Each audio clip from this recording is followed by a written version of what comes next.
Salve, salve, nação rubro-negra! Olá você, seja muito bem-vindo. Está no ar o Mister Mengão, o seu telejornal com as notícias do Flamengo. 800 mil reais de salários, o Flamengo decidiu contratar meia acima da média. Virada sensacional do Flamengo sob a batuta de Arrascaeta. Dirigentes embarcam para os Estados Unidos para reuniões sobre SAF. Jornalista traz quentinha sobre o Wendel e a agente do atleta aposta em cartada final. Essas e outras você confere agora. Fica comigo até o final, porque aqui tem muito mais Flamengo para você. Meus amigos e minhas amigas, eu vou abrir o nosso programa de hoje com um desabafo do nosso querido amigo Pedro. Vejam só o que aconteceu com ele ontem. Aspas, eu poderia estar aqui falando dos escassos minutos recebidos nos últimos jogos, mas o que aconteceu ontem foi mais grave do que pode acontecer dentro das quatro linhas. Covardemente, sem motivo e inexplicavelmente, eu fui agredido com um soco no rosto pelo Pablo Fernandes, membro da comissão técnica do Sampaoli. A covardia física se sobrepôs diante da covardia psicológica que eu tenho sofrido nas últimas semanas. Alguém que se acha no direito de agredir o outro não merece respeito de ninguém. Já passei por muitas provações aqui no Flamengo, mas nada se compara com essa covardia sofrida hoje pelo Pedro Guilherme, dizendo aí, olha isso aí, vejam só o que aconteceu. Essa confusão toda aí foi porque no aquecimento durante o jogo, depois que o Sampaoli já tinha feito 4 substituições, o Pedro, chateado, voltou para o banco, ficou lá sentado e não quis mais sair. O preparador físico exigiu de forma truculenta que ele voltasse imediatamente para o aquecimento junto com os outros jogadores. E o Pedro não quis isso e recusou e ponto final. Quando o jogo acabou, o preparador físico entrou no vestiário com o dedo em riste e aos berros tentou intimidar o garoto Pedro, que logicamente reagiu e por isso foi agredido com um soco no rosto. E a confusão se generalizou com todos os jogadores do elenco do Flamengo indo a favor do Pedro, que foi à delegacia e registrou uma queixa contra o tal de Pablo Fernandes, que, como é sabido, já tinha feito isso aí lá no Olympique de Marseille, na França. O cara é quanto mais. O clima quente não foi amenizado por nenhum dirigente do Flamengo que não se pronunciou. O silêncio aí imperou no retorno ao Rio de Janeiro. Que coisa, hein, ó? Pelo amor de Deus. Dizem que mesmo nos tempos de calmaria no Flamengo, continua a ser sim a faixa de gás, o ambiente está quente, está azedo. Meus amigos e minhas amigas, nem mesmo a virada sensacional que o Flamengo aplicou ontem no Atlético Mineiro, tomando caldo de galinha pintadinha de 2-1 em pleno estádio Independência em Belo Horizonte, com mais de 18 mil presentes, 1.800 flamenguistas, conseguiu ser mais midiática do que esse lamentável episódio aí acontecido no final do jogo com o nosso querido Pedro. Uma pena, porque pelo andar da carruagem, a gente está prestes aí a perder um jogador maravilhoso, um artilheiro nato que, pelas palavras do seu desabafo, já está no seu limite e, com certeza, se não for feito nada imediatamente pela diretoria, ele vai fatalmente sair do Flamengo. E como já era de se esperar, o Galo veio para cima, porque precisava vencer, uma vez que vinha de uma campanha de 7 partidas sem vitória ainda sob o comando do Filipão. Empurrado lá pela sua torcida, ainda ressentida, né, com a perda do Alan, que, aliás, quando pegava na bola era logo vaiado. Eles cresceram no jogo, mas a primeira grande chance foi do Flamengo, aos 14 minutos, num contra-ataque rápido. O Gerson deu um bolão para o Gabigol, que mais uma vez, cara a cara, deu um peteleco e perdeu um gol certo. O jogo cresceu, a intensidade aumentou e quando o Flamengo já tinha 59% de posse de bola, mas finalizava pouco, apenas 2 contra 8 do Atlético Mineiro, veio o gol deles com mais um erro grave de arbitragem, porque na origem do lance, o Bruno Henrique sofreu uma falta clara do Paulinho, um pisão, que tocou para o Zarate, devolveu nas costas do Felipe Luiz, o Paulinho é bem mais jovem, ganhou na corrida, penetrou e fuzilou sem chances lá para o goleiro Matheus Cunha.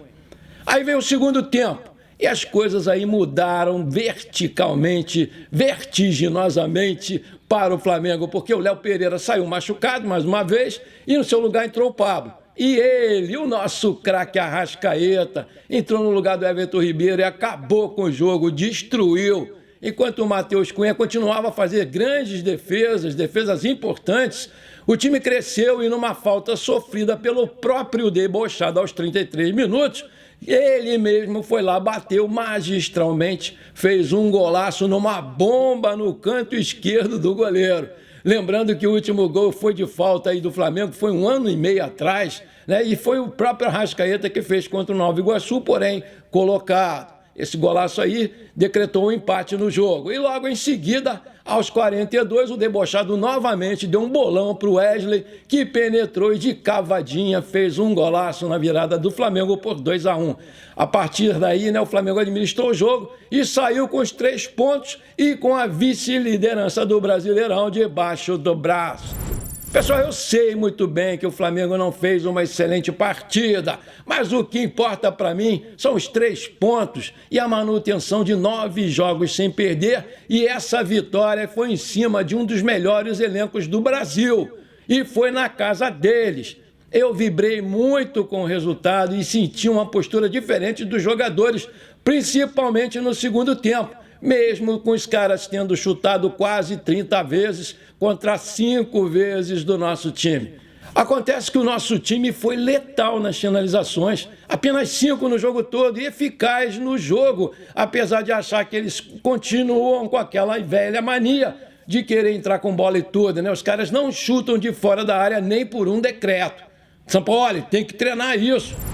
Jogador por jogador, vamos lá, Matheus Cunha fez excelentes defesas e se saiu muito bem nas jogadas com os pés. Foi peça importantíssima nessa vitória do Mengão, nota 8. Wesley, além de bem defensivamente, jogou com muita personalidade, fez boas jogadas de ataque pela direita e foi premiado com um bonito gol de cavadinha num bolão do Arrascaeta, que decretou a vitória do Mengão, nota 9 para o Wesley. Fabrício Bruno, outra boa atuação dele, demonstrou segurança, agilidade, tanto no alto quanto por baixo. Jogou sério e colocou o Hulk no bolso. Errou alguns passos, bobos, mas isso aí não comprometeu lá a sua partida. Nota 7,5. O Léo Pereira, ele fez uma boa partida, discreta, mas não complicou. Saiu aí no intervalo mais uma vez por contusão. Tem que ver o que está acontecendo com esse rapaz. 6,5. Felipe Luiz, mais uma boa partida, segura, mas no primeiro gol perdeu na corrida para o Paulinho, mas no geral jogou muito bem, nota 7. O Alan, muito vaiado pela torcida do Galo, errou passes bobos e se limitou a dar toquinhos para os lados. Não teve verticalidade nenhuma e parecia muito nervoso com aquela situação de estar jogando contra o seu ex-clube. Na minha opinião, ele deveria ter sido substituído pelo Thiago Maia no segundo tempo. Nota 5. O Gerson, na minha opinião, ele fez uma boa partida, ele puxou bem os contra-ataques do Flamengo, foi muito bem marcado e às vezes prendeu demais a bola. Mas no geral eu achei que ele jogou legal, nota 7. Everton Ribeiro não esteve bem ontem, também muito bem marcado, ele foi substituído no intervalo pelo simplesmente maravilhoso Arrascaeta, nota 6. Vitor Hugo fez uma boa partida com passes verticais e muita personalidade. Ajudou na marcação e nos contra-ataques. Foi substituído no segundo tempo aos 19 minutos pelo Luiz Araújo. Eu não tiraria ele. Nota 7. Bruno Henrique, ele fez uma partida discreta e eu achei que ele ajudou bastante na defesa, na marcação. Perdeu um gol feito aos 18 minutos aí do segundo tempo, gol que ele não perde. Cara a cara com o goleiro, ele chutou e o goleiro pegou. O certo seria ter dado aquela cavadinha que o Wesley deu, né? Mas aí vou fazer o quê? Nota 7 para o Bruno. O Gabigol, né? O Gabigol é um caso sério. Outra partida abaixo do que se esperava dele. Se movimentou bastante, mas perdeu mais um gol feito. Entrou cara a cara e deu um peteleco para a defesa do goleiro. Tomou um cartão amarelo, está fora da próxima partida e, na minha opinião, deveria ter sido substituído pelo Pedro, nota 6. O Pablo entrou no lugar do Léo Pereira no intervalo e não comprometeu, jogou certinho, nota 6. O Arrascaeta, infelizmente, levou o cartão e vai estar fora da próxima partida. Entrou no lugar do Everton Ribeiro também no intervalo e mudou a cara do jogo. Fez um golaço de falta e deu uma assistência sensacional para o garoto Wesley marcar o gol da vitória. sem dúvida nenhuma, foi o nome do jogo. Começou no banco, porque o São Paulo queria poupar ele para a partida contra o Olímpia do Paraguai, pela Libertadores, na semana que vem, na quinta, me parece que é quinta, e vou dar a ele simplesmente a nota 10. Arrascaeta, nota 10. Luiz Araújo, mais uma vez, entrou aos 19 do segundo tempo e ainda não mostrou para o que veio, nota 5. Cebolinha, outra partida ruim. Sinceramente, eu já cansei desse Cebolinha, que é pior para mim do que o Vitinho. Vitinho pelo menos fazia gol, fazia os lançamentos, era mais eficaz do que esse cara. Uma tremenda bola furada ter pago 90 milhões de reais por esse cara. Mico, nota 4. Thiago Maia entrou no finalzinho no lugar do Felipe Luiz, mas não teve tempo para fazer nada. Sem nota. O São Paulo, né, quer queira ou quer não, vem apresentando bons resultados e o time vem numa crescente, tanto na parte defensiva quanto na parte ofensiva. O time não perde agora 10 jogos e é o vice-líder do Brasileirão, está com o pé na final da Copa do Brasil e classificado na Libertadores. Nota 8, meu filho.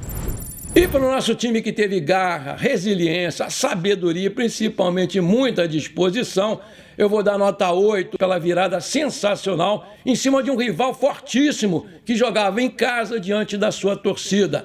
Aí eu te pergunto, qual a nota que você dá para a atuação do Flamengo ontem? Coloca aí! Os dirigentes do Flamengo embarcaram nesse sábado rumo aos Estados Unidos para reuniões com times administrados pela Sociedade Anônima do Futebol, a famosa SAF. Apesar de ser um exemplo de gestão administrativa e financeira, o Flamengo quer entender melhor o funcionamento dos moldes desse negócio. Dessa vez, o presidente do Flamengo, Rodolfo Landim, foi junto com os vice-presidentes Rodrigo Dunche de Abrantes e Gustavo Oliveira, responsáveis pelo departamento jurídico e marketing do clube, e também o CEO Reinaldo Belotti. A informação foi divulgada primeiramente pelo jornal O Globo e confirmada pelo portal Lance. Eles vão se reunir com 2 clubes, o Real Madrid da Espanha, que tem representantes em Orlando, e o Inter Miami, time que acabou de acertar a contratação do Lionel Messi. É o time lá do David Beckham. Cabe ressaltar que essa não é a primeira viagem dos dirigentes sobre esse assunto. Em junho, o Rodolfo Landim esteve na Europa para conversar com os responsáveis pelo Bayern de Munique e trocar experiências sobre a SAF. Diz um ditado, água mole em pedra dura, tanto bate até que fura. Manchete, jornalista traz quentinha sobre o Wendel e agente do jogador aposta em cartada final. Nessa sexta-feira passada, o Flamengo desistiu oficialmente da contratação do meia Claudinho, mas segue tentando convencer os russos a liberarem o volante Wendel, mas os valores ainda são um entrave.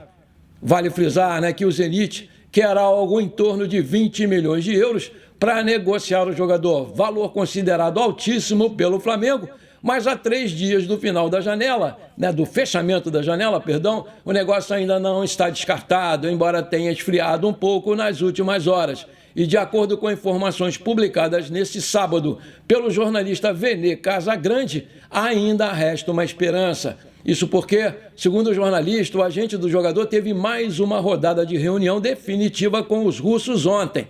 Por mais que a vontade do jogador possa pesar, a negociação ainda é considerada bem difícil para o Flamengo, só restando aguardar o resultado dessa cartada final. Vamos aguardar. Maravilha! Se você está curtindo esse programa, então não esquece, manda brasa agora no like para fortalecer o nosso canal. Não custa nada, é de graça, me ajuda aí. E se você ainda não é inscrito, me dá essa moral, aperta o botão inscrever-se, aperta o sininho ali, pronto. Simples assim, você me ajudou demais, muito obrigado. A diretoria do Flamengo deseja a chegada de um meio-campista e já montou uma operação para tentar convencer o Scarpa a voltar para o Brasil e jogar aqui no Flamengo, que estaria disposto a oferecer um salário a ele acima de R$800 mil por mês. Apesar de ter fechado com o Nottingham da Inglaterra, o Scarpa não recebeu muitas chances por lá, além de ter embalado aí uma sequência de lesões que prejudicaram seu desempenho e a minutagem pela equipe.